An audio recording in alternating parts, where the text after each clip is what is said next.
This is Andy Gutierrez from StarWars.com, and you are listening to Coffee with Kenobi with Dan Z. This is the podcast you're looking for. This is James Arnold Taylor, and you're listening to Coffee with Kenobi. I have a good feeling about this. We're talking into two microphones. It's kind of like a press conference or something. Hey, how's everybody doing? Welcome to Coffee with Kenobi and STEM into Star Wars. Here we go. Yeah. I am one of your hosts, Dan Z, joined by Mr. Cory Clubb. Hello. This has been an incredible... Yeah, absolutely. Well, I want to thank everybody. There's a lot of people who come from out of town. Indiana, far parts of Illinois, Chicago. It's incredible to see Ross, Megan, Daniel, everybody here. It's been a phenomenal experience, Greg. It's just great to see everybody here. You are like a celebrity. Well, I remember the first time we came here, our early days of Coffee with Kenobi, and it was just a local venue. Our good friend Tom Gross, has basically put this thing up to. We've got vendors now, we've got book sales, we've got open panels, we've got all kinds of stuff going on, so it's huge now. Tom Gross has done an amazing job. Look at this place. He's been working so hard for so long. He's got superstar alums like Will Crowd's coming back. He's got all kinds of things going on to make this thing into a great community event. Really, at its core, that's what Star Wars is anyways. It's about community. We've got our kids here. We're doing a lot of fun celebrating Star Wars. What have you noticed so far about STEM into Star Wars? Or STEAM, I keep saying STEM. STEAM into Star Wars. It's like, forget the A. The vowel. The English teacher forgot the vowel. What have you noticed so far? I'm excited about the vendors. The people selling they've got art supplies. We've got people doing prints and stuff. We got writers, alley of interact with customers. We got comic books. We've got books. There's prizes. There's all kinds of stuff. There's something here for everybody. There's got games. I mean, the 501st are here. Come on. That's right. Get those guys on here. That makes it official like that. And then we're sitting here recording with two microphones. One is for the audio here, and then one is for this. And for the Coffee with Kenobi mic, you have to actually be like right here, or it won't even work. So that'll be fun. So if it looks like we're really trying to kiss the microphone, it's because we actually are. So earlier today, there was a writers panel, and Cory, you were a part of three illustrative local artists. Local artists that did a phenomenal job. It was really cool for me to sit there and listen to you explain about writing. It was cool. So usually Dan's doing the whole podcast thing with writing and podcasting and whatnot, and I'm in the audience, but this is the reverse, and I was able to talk about writing and storytelling and where that comes from, and criticism, things like that.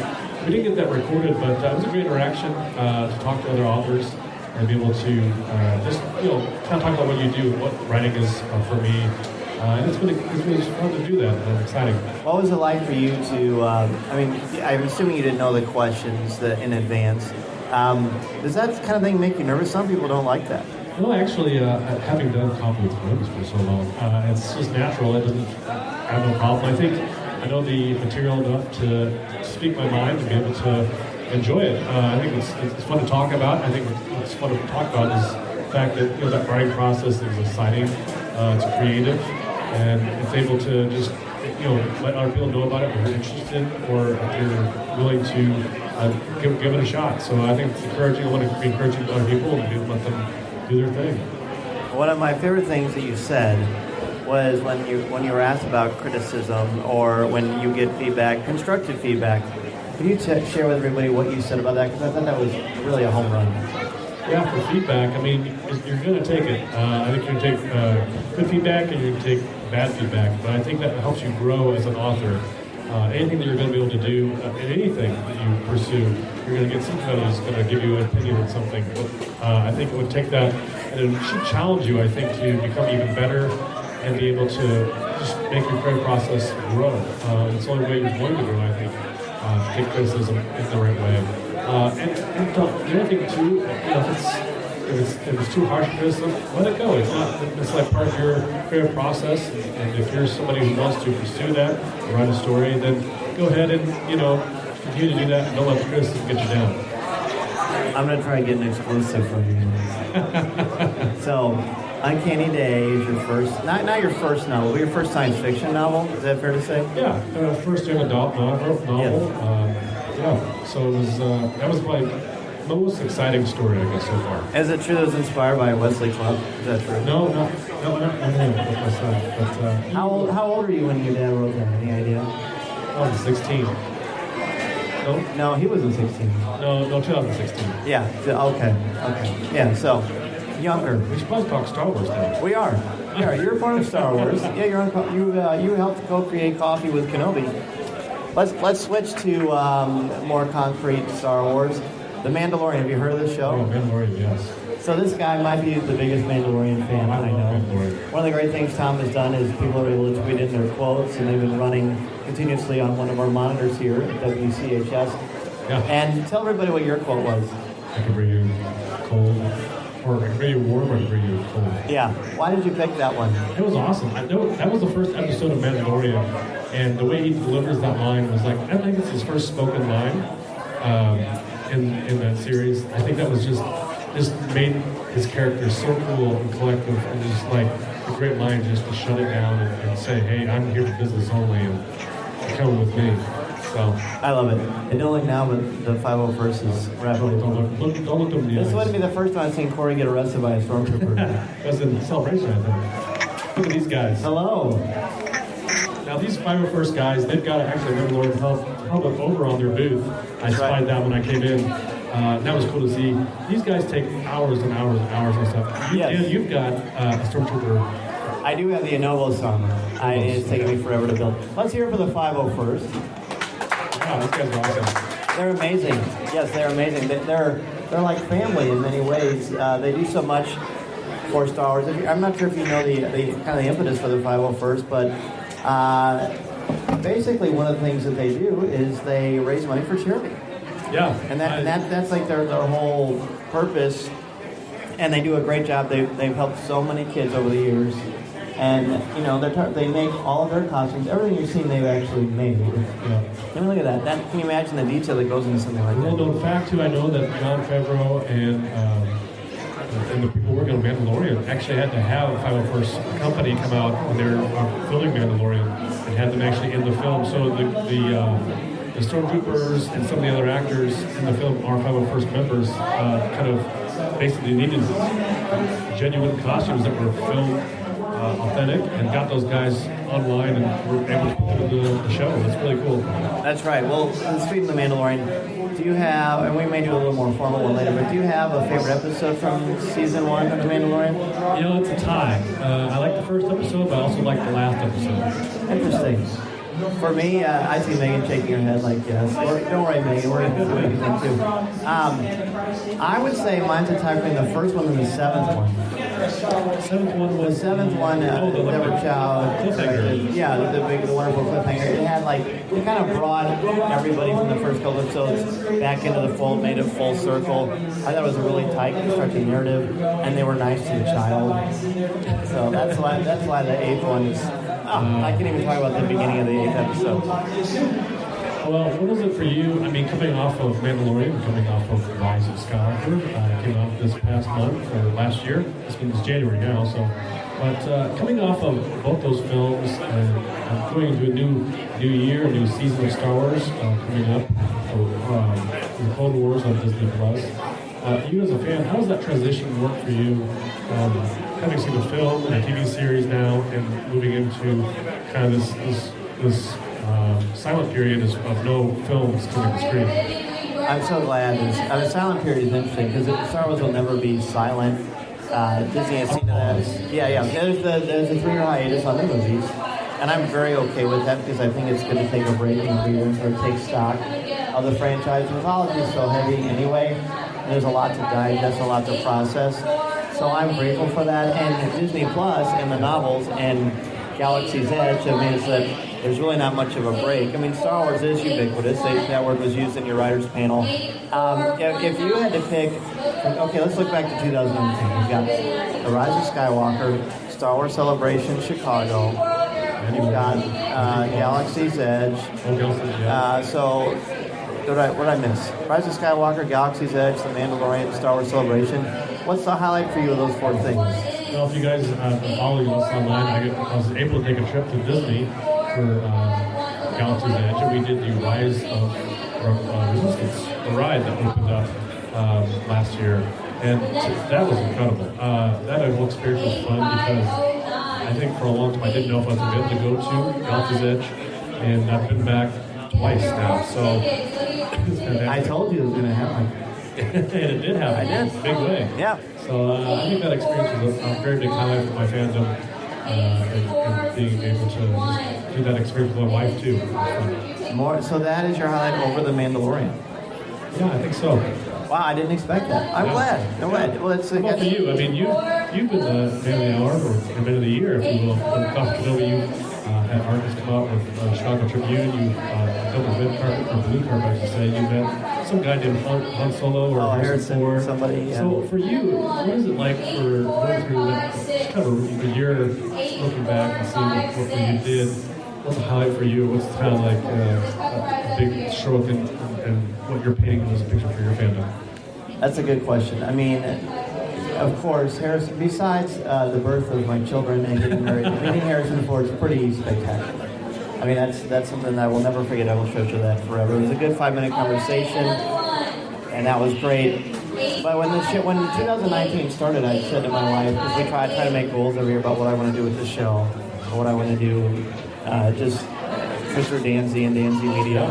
And I said, if this isn't the biggest year we ever have with the theme parks opening, with Disney Plus, or the celebration and the end of the Skywalker saga, then I maybe need to rethink how I do things. And it was the year far surpassed anything I ever could have imagined. Yeah. And it's because of the love and support of my family, my wife's tireless efforts, because I'm gone a lot. I do a lot of traveling. I'm going all over the place covering Star Wars events, and she holds down the fort, and she just makes things so amazing for me. She's not here right now because she's taking care of stuff at home while I'm doing Star Wars stuff with my son.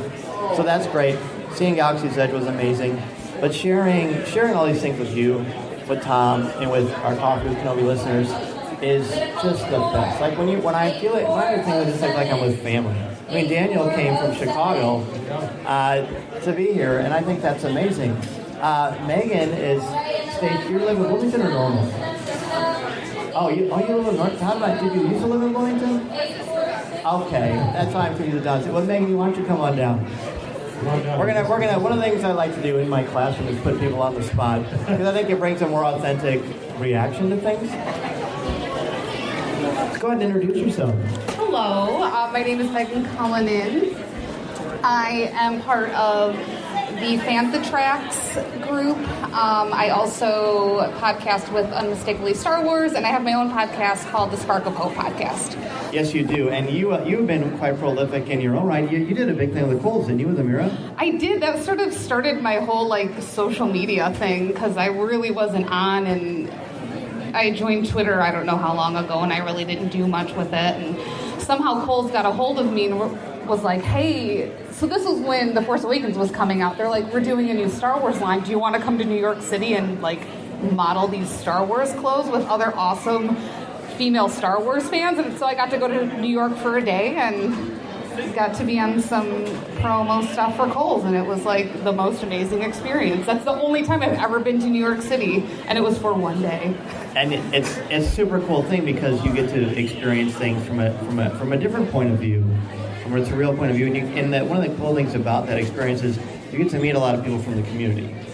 Absolutely. I made some amazing friends on that trip in particular, and that just turned into meeting so many other people and just making friends from all around the world, and I'm really just thankful for that. Absolutely. So what is the highlight for you of the year in Star Wars? It's a big year.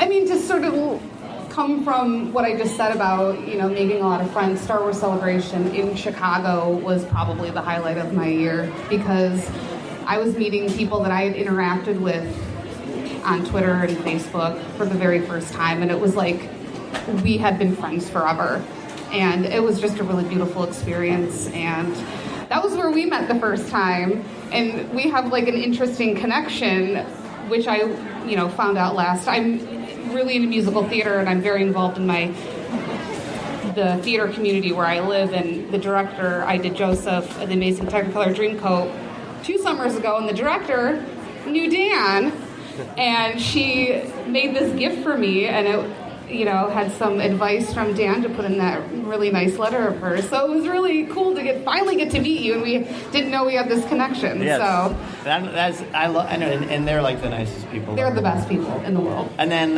one of the people you were in the Kohl's ad with was Amira Martin, who I ended up meeting and was in the Target ad. Yes. It all comes full circle. Yeah, absolutely. Hey, please plug your podcast so everybody knows all about it. So I started this podcast called the Spark of Hope podcast, which took me a long time to sort of figure out how I wanted to go about this and try to find my voice in Phantom and social media. And I just wanted to base it off my experience. Has it been 2.5 years or 3 years now? I can't count anymore. I was diagnosed with breast cancer, and it was a really long year journey, very obviously unexpected. And once I had started to feel better, I really wanted to share my story and how Star Wars helped me get through that time. But then I decided, hey, so many other people who love Star Wars have been through really incredible experiences. How can I highlight their voices too? So that's why I started this podcast. I talk to people who've been through incredible things, health-wise or otherwise in their lives, and how Star Wars helped them get through that moment, how they love Star Wars, and how they're thankful for that and for getting through it. Well, I think you're inspiring anyway, and this just adds to the texture of who you are as a person. So thank you for sharing your story and your passion with us. Well, thank you very much. Yes, let's thank everybody. Okay. Where's Greg at? There he is. Greg, come on down. Go ahead and introduce yourself and your... I can't think of the name. Your outlets. Well, good afternoon, everyone. My name is Greg McLaughlin, and I do the Rebel Base Card podcast, kind of an extension from the Instagram channel, and it started off primarily talking about Star Wars cards and card trading, but I have kind of branched out into the artists that do not only Star Wars cards, but Star Wars art, but I also love talking to folks in the community, and that could be folks who do writing, folks who do like the 501st, because there's such a great passion for Star Wars, and there's all these different outlets, and I think it's just one of those things where if you get a bunch of folks together, it becomes like a mini celebration, and it becomes, we take one part of this, and it becomes a big thing, but also when you're seeing like the impact that you guys have like on your school and on the community here, what else would we be doing on a January Saturday? We'd be inside maybe binging Disney Plus. Yeah. But it's a great avenue. Well, thank you so much, and you've been instrumental in helping. You've been done some great promotionals for this as well, First Team into Star Wars. You had Tom Gross on your podcast. Was that hard to get Tom on? Did he have like very specific requests about only green M&Ms and things like that? No. The green room request was pretty easy, and a little behind the scenes on that. That was I got him after my son's basketball game on Tuesday. So there's always that downtime. You're waiting for your kid to get down. I went out in the lobby, got him on Skype, and I literally had about 20 minutes, and that's all we had. But it's one of those where you can see what he's doing today. And I was like, look, I really want you to get, we had a few days before the event. I'm like, this gives him the breadth of time to get the word out. And, especially with the community that you guys have, like I said, it just generates some great buzz. And I really think, you guys didn't need any help from me, but I think I really love seeing all this here today. Well, you're very kind, and I appreciate your kind words. Star Wars is a great community. I mean, look around here. Like you said, it's not exactly pleasant outside. The weather's supposed to get worse. And a lot of people came to celebrate the love of what this franchise means. It's about family. It's about hope. It's about overcoming obstacles. Megan's story is a great example of that. And because I knew that Tom and you did it like kind of on the fly. And your show is very professional. And it's harder to do it like kind of on the run like that. So, kudos. Keep up the good work. I appreciate it. It is something to where I think that Coffee with Kenobi really sort of sets the pace for, you guys have been doing it for a while. And I think it's one of those where, like a show like mine, I don't need to be another Coffee with Kenobi. There's you guys are out there, but there is enough in this niche that we can find these stories, we can find these people. But you guys really sort of set the pace. and it is something to where, we can kind of keep an eye on what you guys are doing, ear on what you guys are doing, but we can kind of find our own way, and I think you also help promote and also inspire people to go, look, you said something the other day on one of your casts where you're talking about, I want to hear the good, I want to hear the bad, but I want you to articulate your argument. And I think that's so important to go, look, we know that everybody can have an opinion on Star Wars, and you should. This is not something that needs to be spoon-fed, but I think you're setting the pace for a positive community experience when we go, it's fine to disagree, it's fine to agree, just put it together. And I think when you say it, when we talk about it, I think that sets the pace for everything else. So I think, like I said, once again, there are a ton of casts out there. We just try to be, I think you want to be you. I think that's the thing. I honestly couldn't have asked for a more wonderful expression of what I hope we come across. So that was very kind. Appreciate Thank you so much. The important thing is, I agree. Like, you're not going to like everything, and I don't think that would be genuine. I don't think that would be authentic to like everything that you listen to or that you read. I don't think that's natural. Hey, it's Mallory. I used to teach Mallory. How's it going? That's great. But the fact that you can articulate, tell me, if you don't like something, that's wonderful. I think that's authentic. But tell me why. Just like you were talking about with writing, you're not going to like everything. But try to come to a sort of there are pearls in everything. Right? There's a way to find something that works for you, or things that don't, but tell me why. That promotes critical thinking, it promotes intellectual honesty. I think that's invaluable. I think that expands kind of what we're doing. And I just think also, once again, it kind of lends into STEAM, where you can take that advantage that in just about any of these aspects in education and go, this is not only about just getting fed some information or getting fed your subjects, but also like spitting it back and tell me about it. Anyway, appreciate you guys for having me on. Of course, hey, let everybody know about your podcast, where they can find it. It's pretty easy to find. I'm on Instagram at Rebel Base Card. The Rebel Base Card podcast is in iTunes. It's in Google Play. In most of ones there, and we'll be tagging stuff from there today. We've been capturing some audio from some of the artists, and I just finished talking to Will. Amazing, and it's great to see some of these alumni come back and share. So I hope you guys find it, and we'll be back here, I think, for the panel and then the podcast, where I'm going to be a blubbering idiot for about 40 minutes. I look forward to it. And so you cut me off. I love it. I can't wait. Hey, thanks so much, Greg. Thank you. Wow. So what do we got, about 10 minutes left? 10 minutes left? I think that sounds right.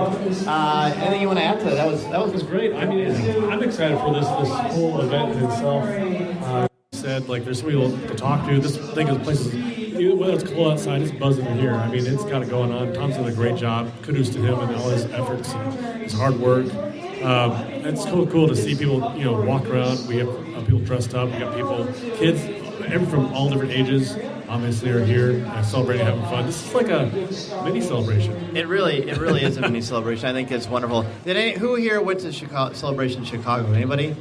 Yeah. All right, awesome. I thought I recognized some very familiar faces. Ross, I think you need to come down and plug Tatooine Times. He says sure. Ross Hollebon's here, ladies and gentlemen. This guy is kind of a Coffee with Kenobi MVP. He does a lot of stuff behind the scenes. He did our great Indiana Comic-Con video. He's taking some pictures today. Thanks for being here. No, this is fantastic, and just right off the bat, I know he's not here right now, the typical news guy, but Tom Gross, fantastic job. This is wonderful. Like, this is so cool to see the community coming together, and just people showing up. You've got cosplay from little kids, but you've got the 501st as well. Like, this is what it's all about. It is. Can everybody give Tom Gross a round of applause for making this happen? You are amazing, buddy. Look what you did. You're hired. Yes. It's great. Talk to us about what you do in fandom. Yeah, so I got really fortunate. It was really building out of Celebration. I've always been a fan. I've always had, I'll buy a couple toys here. I'll read a comic book here, a book randomly here. But kind of as Disney has taken it over and really given it a structure, I think that's meant a lot to me, especially in the written world. So the books that are coming out, as you've got Claudia Gray, as you've got E.K. Johnston, as you've got Delilah Dawson, and all these authors really bringing it together, that's really invigorated me. And then I had a chance to work for Reed Pop as crew at Celebration. So this is how we met. Yeah. So that's where we met there, and it was, talking to Mark and Claire from Fantha Tracks and helping with the podcast stage that day and keeping things together. So, I didn't know who everyone was, kind of a newbie to the quote unquote scene, but I'm meeting all these rock stars and just being like, just everyone's a normal person and really approaching it because they love it. Like, no one's doing it to make a name for themselves. It's, hey, let's celebrate all of this together. So I got that opportunity with Tatooine Times. Fabio is the founder for it and lives in Tampa. We actually met last week in person for the first time. Oh, really? Where at? Yeah, so down in Tampa. Oh, in so Tampa. Oh, cool. I was down there for the holidays because my parents are down there. I got to go to Galaxy's Edge on my birthday for the first Now that time. I knew. Yeah, because you texted me that great picture. It was raining. Yeah, it rained all day. Everywhere so you go, it rains. It had a Rogue One feel to it as we were wandering around Batu that day. So it was, that was my positive spin. I was like, oh, I'm so generoso today as I'm wandering around here with my poncho on. So it was super fun, and what a great experience, and again, just being immersive with everything. I think you mentioned too is like you met Reed Pop and you got to know other people in Star Wars. I think what's the best thing about Star Wars is meeting other people, connecting, making new things come out of it. Obviously, I mean, it's so cool to see people be creative and be able to come up with podcasts or art or writing or whatever the case may be. Star Wars brings that together. It seems like that's everyone we brought up here has always had a story of how Star Wars has evolved their fandom, but also bringing people together in fandom. Yeah, I mean, I use the hashtag Star Wars fam all the time on things now. So that's, as we get these opportunities, as we're meeting each other and cross promoting and kind of making it bigger. And it's really Lando and Chewie in the movie going around the universe in the Falcon saying, hey, who's going to come together? Because we really need to bond together to overcome this evil stuff that's going on. Yeah. So it is that community. It is individuals coming together for a greater good. So, so cheers to everyone that's here that is involved with that, but who's also here just kind of consuming and being a part of it that way, because you never know how it's going to grow. Yep. And grow it has, well, Ross, let everybody know where they can find all of your great work. TatooineTimes.com is, we're primarily a written thing. So it's articles, it's book reviews, it is, we like to highlight the creators and the stories that they create. So that's really what we go after. So whether it's podcasts, whether it's the official authors, or the design groups that are doing the covers for the books, we try to talk to them as well. So there's so many different components to tie into it, and so many things that can't even get touched upon, even with this many media outlets trying to do it. So we do that. You can also find it at Tatooine Times. We're very active on Instagram and Twitter.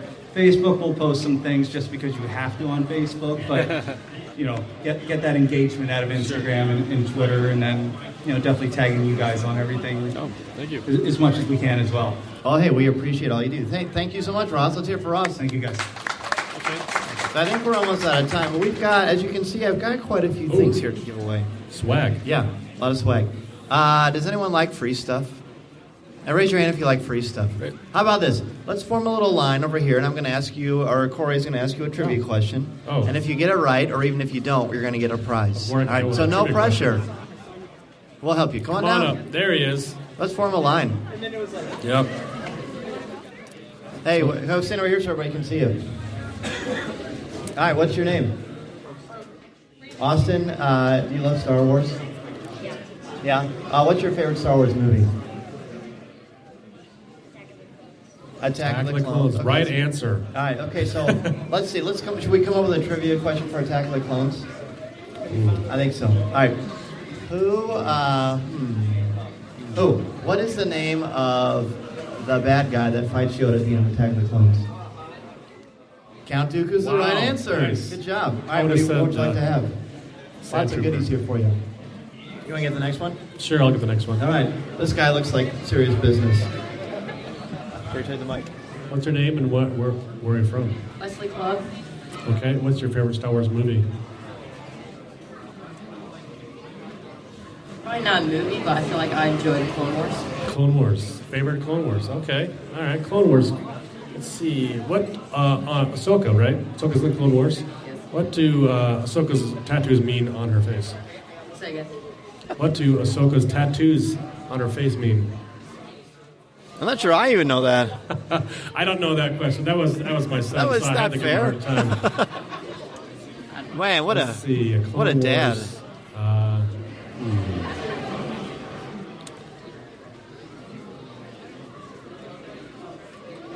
Clone Wars. What's the Mandalorian's real name? Yeah, do you know the Mandalorian's real name? Which one? Mandalorian. What's his real name? Oh, Din Djarin. Yeah, You got it. Got it. Help yourself to a prize, buddy. That's a tough one because That's a tough one.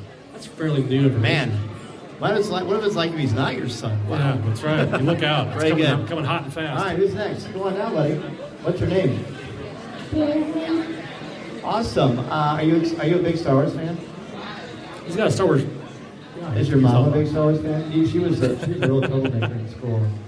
That's actually not true. She was a great student. You were perfect. We even have a plaque of you in the classroom. I'm going to ask you a Star Wars question. What is the name of the Jedi Master who teaches Luke how to be a Jedi in The Empire Strikes Back? He's small He's small and talks backwards. and he's green.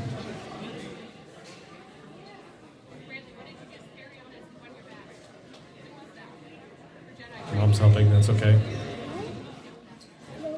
Yoda, got it. Nailed it. Help yourself. I think you might like this one the Yeah, best. that would be fun. Yeah. You are so welcome. Nice job, buddy. Yeah, of course. All right. You want to do this one? Sure. Sure. Grab the mic, buddy. What's your name? Okay. And what's your favorite Star Wars movie? Oh, cool. Nice. The new movie. Okay, let's think about this one. are you happy I put you on the spot to put them on the I spot? don't know if I like this one. but Okay, Rise of Skywalker. Let's think. I have one. You got one? Okay. At the end of the movie, what color is Rey's lightsaber? Good Yellow. job. Nailed You it. win. Help yourself, buddy. Or we've got this too. This is a San Diego Comic Con exclusive. That's the Sith Trooper. Yeah, you can only get that at San Diego Comic Con. Would you like that? It's $50. Just kidding. Good job. Good job. Congratulations. You want to play too? There you go. All right. Okay. What is the name of the Star Wars movie where Darth Vader saves his son Luke and defeats the Emperor? What's the name of that movie? And the second Death Star is blown up and it has Ewoks. And it rhymes with the burn of the bed eye. Good job. Help yourself, buddy. This is a Galaxy's Edge Cookbook. This is Alphabet Squadron. This is Cobalt Squadron. This is a deck of playing cards. All right, good choice. You want to play too? Yes, he does. Look at that shirt. Absolutely. Very good. All right, so you and I, what's your name? Darren, good to meet you. We chatted before, earlier in the show. It was great to talk with you.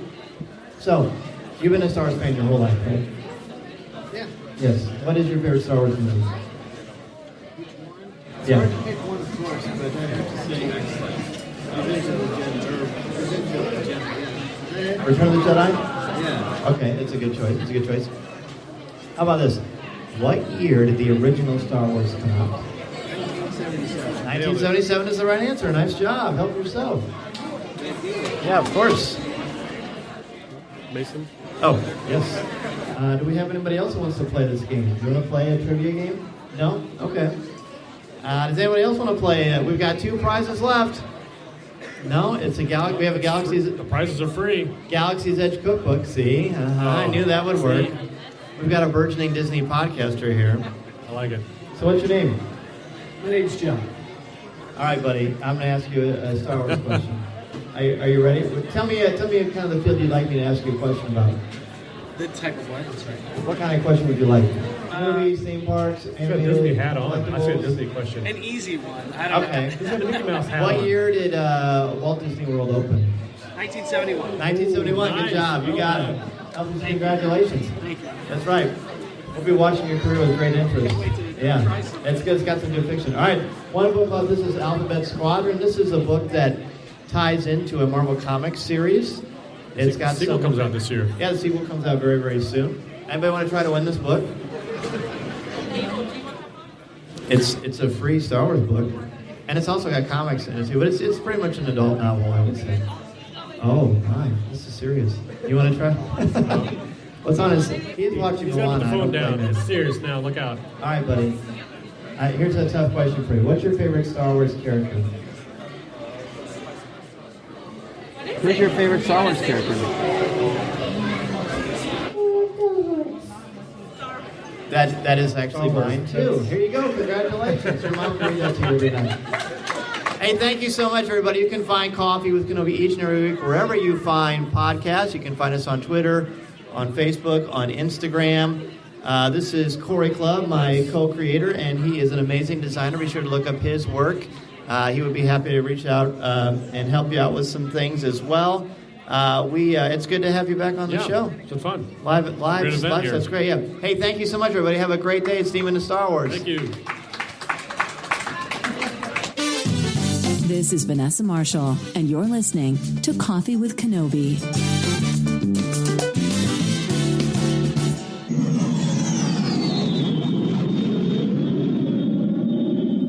Rise of the Resistance is now open on both coasts, Walt Disney World and Disneyland. So you need to be sure and book some experiences to the East and West Coast so you can experience Star Wars, Galaxy's Edge, and Rise of the Resistance. And I can think of no better way to do that than through MEI and Mouse Fan Travel. Their signature service and expert advice will help clients maximize their vacation time and dollar. Their no-cost, no-obligation quote when you use the service is really wonderful, and they also proactively adjust the booking if the rate goes down. They will help your family enjoy everything Galaxy's Edge and the Disney theme parks and the cruise lines have to offer, help plan every detail, and will share invaluable tips. Be sure to go to our affiliate link, which can be found in the show notes, on the front of our webpage or on our social media, and sign up for a free, no-obligation quote. You'll have the best vacation possible and help out Coffee with Kenobi in the process. So be sure to tell them that Dan Z and Coffee with Kenobi sent you. Our Coffee with Kenobi Patreon family continues to grow and flourish, and I want to take this opportunity to thank Jason Hall, Dennis Keithley, Colby Mead, Jessica Berry, Lance Hickerson, Adam Bankhurst, David Nicely, Jeff Ellis, Katie Bjordahl, Ross Hollebon, Frank Mulder, Alexander Moylan, Aaron Harris, Chris Gavarka, Angela Sauce, Connie Shee, John Sorensen, Hannah, Tyler Pompa, Yancey Evans, Alex Procaccio, Tim Van Swoll, Ian Thompson, Simbat Detradarian, Christine Turk, Sean Reed, Kurt McKellen, Dan Ream, Brian Harding, Blake Weaver, Jim Capron, Caroline Maselli, Chris Metz, LJ Souter, Thea Selby, Daz Davies, Christian Dale, Brian McKinney, Jared Cantor, BJ Smith, Eric Struthers, Nick Deco, and Mark Suter. Thanks to all of you, Coffee with Kenobi is able to grow and flourish in ways we never would have thought possible, and you get something out of it as well. For $5 or more a month, you get access to CWK Pour Over, which is our exclusive weekly podcast not heard anywhere else, hosted by myself, Tom Gross, and Cory Clubb, where we talk about Star Wars. We go behind the scenes of what goes on into covering events and producing Coffee with Kenobi and popular culture. We review movies, all kinds of fun stuff, and we have a great time bringing it to you. And for $10 or more a month, you get access to CWK Lens, which gives you a ton of video and photos behind the scenes of what's going on. When I was on Rise of the Resistance, I posted a lot of pictures and images that only you got to see. I didn't put on Instagram or Twitter or anywhere else, only for CWK Patreon contributors. If you have any questions or want to find out more about how to support Coffee with Kenobi, be sure to go to www.patreon.com/coffeewithkenobi and sign up today. Thank you so much. All right, hi everybody. Thanks for being here. This is the Podcasters Writers panel where you can learn about what goes into being a freelance writer for a Star Wars website or as well as for podcasting. We'll go ahead and introduce ourselves. My name is Dan Zaire, Mr. Zaire here at Washington High School. Mr. Zaire to you. I am the host and co-creator of Coffee with Kenobi. There's the other co-creator right there, Cory Clubb. And I write for StarWars.com and IGN. And I'm going to introduce our illustrious panel here. First, go ahead and introduce yourselves and your outlet. Thank you, Dan. My name is Greg McLaughlin, and I run the Rebel Base Card podcast, kind of an outlet of the Instagram channel. We focus on Star Wars cards, but also card artists, Star Wars artists, and people in the Star Wars community. So it's super niche than, say, like what a Coffee with Kenobi does, but that's where we kind of find our ground. Hello, I'm Megan Cullinan. I have a podcast called the Spark of Hope podcast. I also write for Fantha Tracks, and we also do a podcast called Planet Leia. I'm also co-host on Star Wars Legends and Lore and Unmistakably Star Wars. At times, I guess I podcast a lot. I didn't realize how much. I am Dan Lowe. I have a much shorter list than Megan. I just write for Fantha Tracks and also for the Boba Fett fan club. Yeah, and I don't know where you get all this time because I only do Tatooine Times, and that's with a partner there as well. And we like to promote the creators, promote the story, and promote the fandom. So that's a lot of what we do at TatooineTimes.com.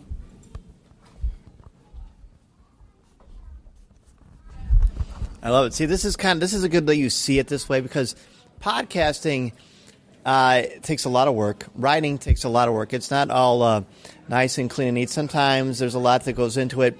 To properly prepare for something like this, you've got to be inspired. So what got each of you to start your respective outlets and be a voice in Star Wars fandom, a prominent voice in Star Wars fandom? I think to begin with, podcasting has been around for a while, and I think, after you see, like, for example, you see shows like Coffee with Kenobi or something that you're interested in, I think after a while you just want to kind of give back, or you kind of want to say, I could do that. And it's something to where it doesn't really require like a good look. Like I have a face for podcasting. And so it's one of those where I think the barriers of entry now are a lot easier than before, the equipment and just the vehicles to get in. And I think it's one of those where if you sit and wait for it, I could have started a lot earlier, but it's something to where, once you get in, you go, I can't believe I haven't been doing this for quite some time. I think it's probably the same way with you, Megan. I absolutely 100% agree. I didn't really start podcasting or blogging or anything like that until I think after The Force Awakens came out, and it sort of just naturally came from a really incredible event I had in my life, and I started communicating with people on social media, and it started bringing out these opportunities for me, and I decided from there to start my own podcast. So had I maybe thought about it before or had the technology for it, I could have done it sooner, like Greg said, but it just, everybody's path is a little bit different when it comes to that. And I'm just really glad I finally started, and I've met everyone here, and I met so many more people. The type of writing I do is mostly interview features, so I speak with artists and just other authors in the Star Wars community, or they may not even be in the Star Wars community, but they are Star Wars fans. And when I approach someone to do an interview, it's a good icebreaker. I get to speak with a lot of people I normally would never be able to get to talk to, and I'm going to totally name drop here. My most recent interview was with author K.M. Weiland, and there's no way I would ever have just reached out to her for no reason. But this not only gave us a chance to correspond, but gave me a chance to get to know her a little bit. We get to talk a little bit, and that's how I got started. Yeah, and I think, I'm definitely starting with the original trilogy. Back then, loved Star Wars. Empire Strikes Back was probably my favorite film, but I remember going to Ocean City, Maryland, and being there the weekend that Return of the Jedi opened, and it was a group of 5 families that went every holiday, and one of the dads went ahead of time and got in line early and was about 5th in line. And then all of a sudden this army of like 25 people show up right as the movie's about to get let in. I remember hearing other fans being upset, like, oh my God, why are all these people taking all this space? But, being there and seeing news crews there, for me, it was just like, wow, this is huge. And, it was so much more than just a movie at that point. Obviously, I had, between my brothers and I, we had all the toys and everything like that. So we got to live Star Wars and be our own directors every single day, doing things with that. And that's why The Mandalorian's so exciting right now, as everyone jokes about Dave Filoni and Favreau saying, okay, here's what they're doing with their toys this time. So all that's fun. But that's really where it got started for me, and, got reinvigorated with Celebration and the books coming out and everything else that Disney is doing at this point to build a bigger galaxy. So for me, I got started because I always liked podcasts. I think we gravitate towards things that we like doing. I always liked writing. I teach writing. And Twitter is a great way to kind of get the ball rolling on things like that. We've all sort of mentioned that. That's how you make connections with people. And so I listen to podcasts, and I like them. And one day I thought, actually it was after I wrote an email to the IndieCast, and Ed Dallista does the IndieCast. And I heard him say my name on the air, and I just got this adrenaline. And I thought, wow, what a cool thing. Wouldn't it be cool for other people to feel the same way? And then I started thinking about it some more, and then I got to be on the IndieCast, and I heard this show, and I'm like, this is cool. I like this. I think I would like to create one. But I didn't really know how to get it started or what to do. And then through my wife, I met Cory Clubb, who's technically, you are my nephew, which is funny, through marriage. And he and I would hang out, and we would always gravitate and talk about nerdy, cool, fun, geek stuff. And one day you and I are going to go get coffee. And we're going to go see a movie maybe or something. Who knows? It's been a long time. And so then I said to my wife, I think I'm going to ask him if he wants to start a podcast. And so we started talking about it, and we thought it was a great idea. We were playing around with a lot of different ideas, but eventually we kept coming back to Star Wars. And then, 6.5 years later, it's gone really, really well. So you get started, and I wrote down my questions. I saw a big poll on Twitter where people said, should you do an interview with your phone? So I'm doing an interview with my phone. What is the prep like before you start a podcast, before you start an interview, before you get down and start to write things? What are the steps you take before you actually hit record or before you actually start to write those first words? And I think it's probably going to be a little different for a lot of folks, but what I try to do is find a time where I sit down and I get myself together, find a quiet place, because as you know, we're kind of podcasting in non-traditional area, but that's sort of the gem of it. And so I just try to I try to have a little notepad to get some notes together of what I might want to talk about, and I allow myself to re-record if need be, or just go, let it roll, you can edit this down. And that way you can kind of keep going. But the main thing is to make sure, A, you hit record, B, have like a little bit of notes of what you want to talk about.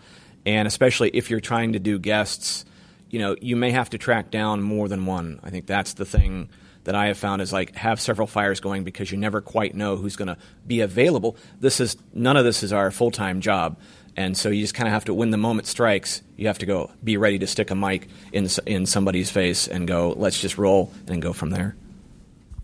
Yeah, when I decided I wanted to start my own podcast, I really didn't know where to begin. So I just asked people that I had been interviewed for podcasts, but I didn't really know where to begin for myself. So I asked for help, but I did a lot of the work. I did all the work myself, but I needed that help. So I think it's important to know when you need to ask for help and when you're ready to do it on your own. And for the Spark of Hope podcast, I interview people. So I set up like a outline or a format that I sort of just go by for every episode, and then. But I also have to prepare for the unexpected. And I know these conversations are going to organically sort of lead to other places. So I prepare myself so far, and then I know like I have to be prepared. I have to prepare to be unprepared, if that makes sense too. Yeah.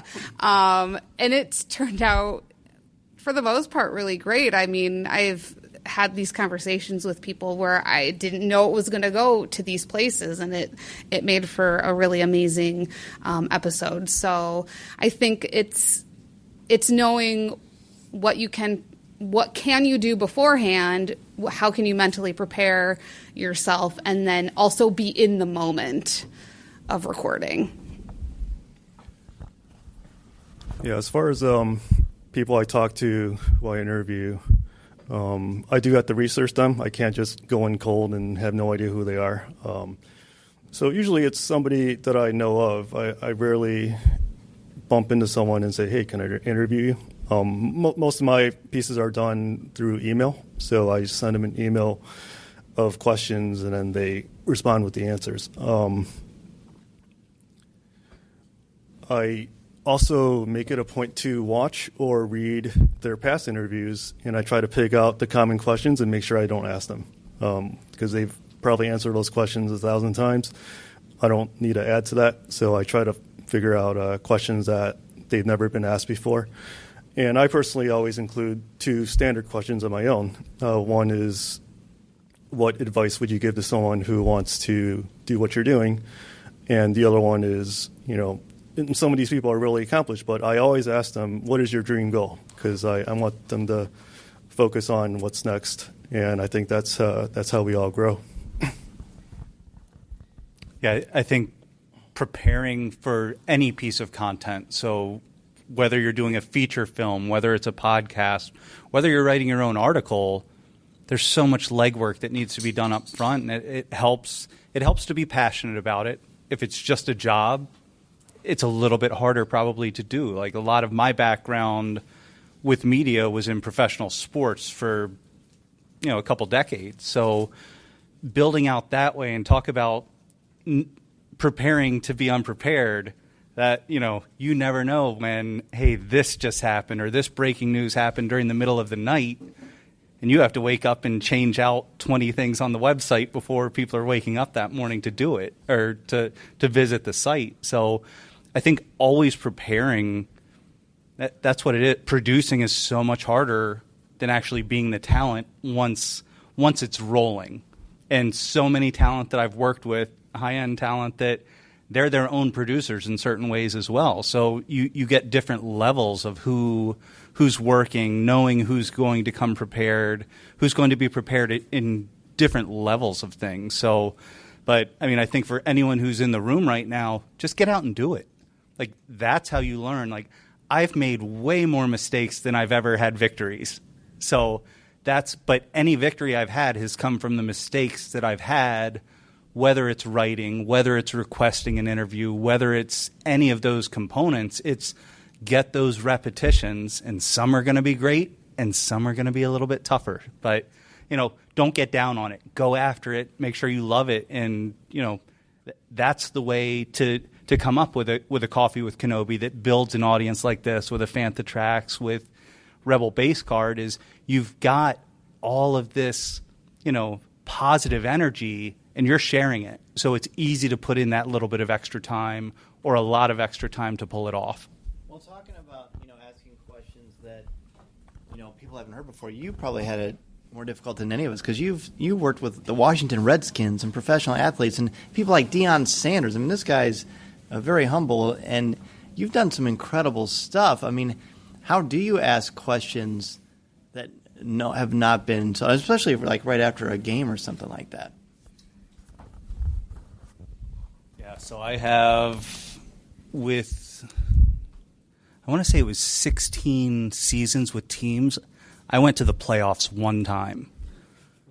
So when you get to the end of a season and you are approaching 4-12, 5-11, and it's been a rough go, and it's hard because you develop these relationships, and it's a family within the building. So you're a family with the players, you're a family with the coaches. So as you're watching coaches, get let go because the season didn't go the way it should have, it's difficult because that family is being uplifted from a school system. There's so much more behind it than just, hey, that guy made a bad play call, we need to get rid of him. It's changing lives, and it's a lot of lives. So especially from the team side of things, it is a fine line, because we can't call out everything that, if you're with a team, you can't call it out the same way that you would be if you're a media outlet. So and it's our job, everyone who's out there working for a team and developing content, no matter what it is, you're trying to celebrate and promote all of your players. Everyone wants to talk to Khalil Mack. Everyone wants to talk to a Peyton Manning. Who's talking to the backup special teams guy who's just trying to stay on the team for the season? That's the story that a team gets to tell because you develop those relationships. And much like I'm sure all of you have seen, it is those relationships. And you have to treat everyone the same. You can't say, oh, you're just that, so I'm only going to talk to you this way. But, here's Mark Hamill, so I'm going to talk to him this way. Treat everyone well, and that's, through the adjunct teaching that I've done in any mentorship as well. It's work hard, treat people well, and have fun, and you're going to be much more successful starting with those 3 components of the recipe. I love that. Yeah, the big thing, thank you all for your insightful answers. One of the biggest things I've found, like when you're preparing, is you have to know who you're speaking with. There's a good friend of mine, his name's Dutch, and he said to me, I can make more money, but I can't make more time. So if you're going to take these people's times, you better make sure that it's worth their while because they're trying to promote a product. They're trying to let somebody know about something that they are passionate about. So you have to make sure that you are prepared, you are ready, you are professional, you're punctual. I mean, these all seem like very basic things. You should be surprised how many outlets forget about them. And then the people don't go back to those outlets. So you always present yourself. There's a couple of things psychologically I think you need to remind yourself of. That you deserve to be there. They wouldn't agree to be interviewed by you if they didn't want to talk to you, if they didn't think that you had something to say, if they didn't think that you would be a good lens for them to share their message with everybody else. Those are very, very important things to constantly remind yourself of. And then you just get ready to go. You have families. You make sure your family's taken care of before you do those other things. I mean, this is fun, but it's also work. When you hear the interviews or when you read the articles, that's the easy part. The tricky part is getting the good questions. Make sure you get enough sleep so that you're mentally prepared and fresh and ready to go. And then presenting yourself in such a way that they want to come back and talk to you again. There's a lot that goes into it. The next thing I want to ask, how much time what do we have, about 12, 15? Does that sound about right? Something like that? Yeah. I think so. So I'm just going to jump through. I've got 3 more questions, but I'm just going to ask 2, and I'm going to put them together. Okay, so we'll just go one more line down one more time. One, what have you learned through this process, and what advice do you have for people starting out? So what have you learned, and what advice do you have? I think the main thing is I learned to be flexible and I learned to adapt to the situation. A lot of it is in the equipment I use, and I have learned to make it as streamlined as possible about the process because I don't know how much time. Like I said, you can't make any more time. So I've learned to, whether I'm doing it on an interview on my phone or on my Mac, learn to be efficient with it and just kind of roll with it. And it's amazing how people. The thing that's most surprising is how people have been open to talking. Whether you're the low podcast like I am or you're Coffee with Kenobi, it's like it's the respect you give it will be the respect I think you're giving back to it. But I think just efficient use of time and just kind of roll with it and adapt to it, and I think you'll end up it'll just be so much more fun. You're not a low podcast. You're good stuff. Like I said before, I've learned to prepare and to be unprepared. I've learned a lot about the technical side. I've learned that it's okay to put myself out there, even if the result isn't what I wanted or expected. At least I tried, and then I'll just do it again. And then eventually something will click. And so that would also be my advice, is not to be afraid to try, and not to be afraid to figure out what your voice is and to put your voice out there, because we are all unique. We all have something to say.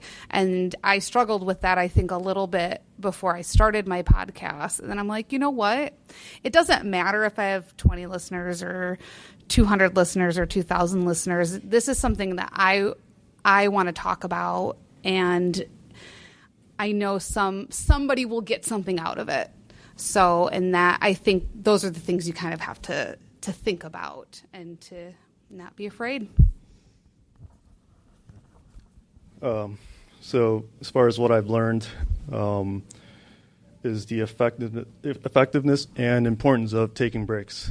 I've spent a lot of time staring at my laptop screen, not knowing what to write next. And, don't be afraid to step away and shut your brain off, go do something else, and you'll be surprised what happens.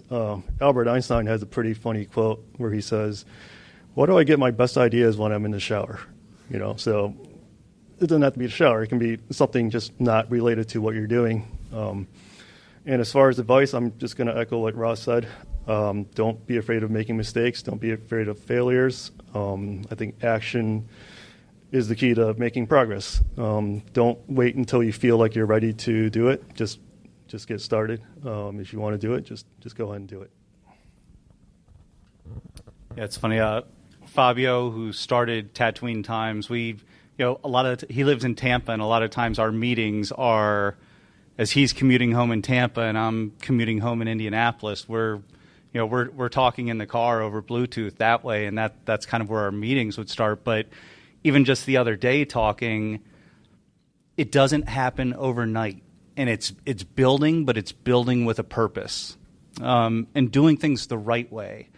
Anyone can try to cheat their way into fame or popularity or anything like that, but then it's really only 15 minutes of fame. Like, you want to build a foundation of something that you believe in and have a purpose there. So, I got a good chuckle out of him when I compared us to, we're kind of that band that is just getting out of the garage right now. So we're trying to save up for that really bad van that we can start touring all of the dive bars and all the dive clubs first, just so that you can build up, hey, here's a base fandom right now, and then taking that approach of always respecting people. So, similar to what everyone up here has said, is taking that time, treating everyone well, working hard, being reliable.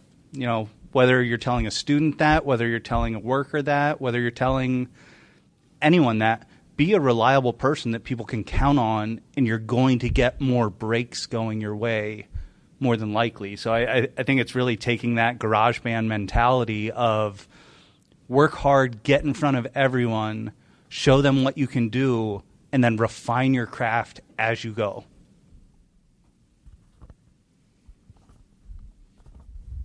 All right, I would say I've certainly learned a lot. One of the biggest things I've learned that I think is important, podcasting, writing, anything that you do in your life, doesn't have to be related to media at all, is that it's okay to fail, it's okay to make mistakes, it's okay to learn on the fly. You want to be prepared, of course, but things are going to happen that are out of your control. Be completely at peace with that. Don't even think about it. Don't even waste any mental energy on that, because there's nothing you can do about that.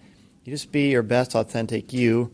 In The Last Jedi, Yoda tells Luke, failure the greatest teacher that is. And it is. When you make mistakes, I would say in 6.5 years, twice, I forgot to hit record.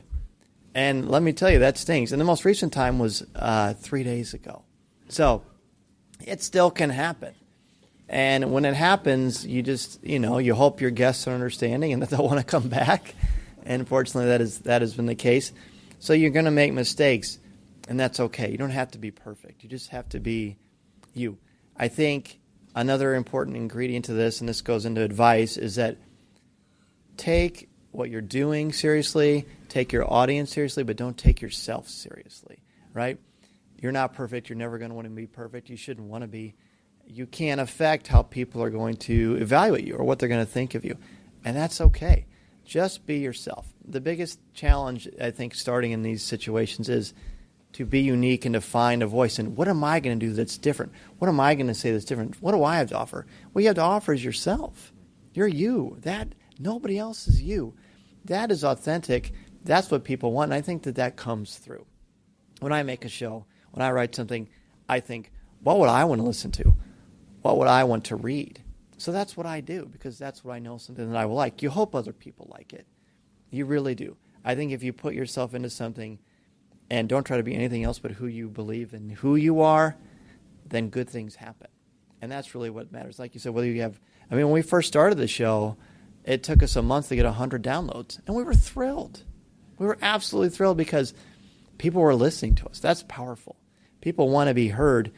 They also want to know that you care, right? And I think that just comes through when you're genuinely yourself, as are these incredible people, Greg, Megan, Daniel, Ross. Thank you all so much for what you do and for being here and for taking the trek to Washington, Illinois. Let's hear it for our panelists. Thanks, everybody. Listening to Coffee with Kenobi, you are the podcast you're looking for. This is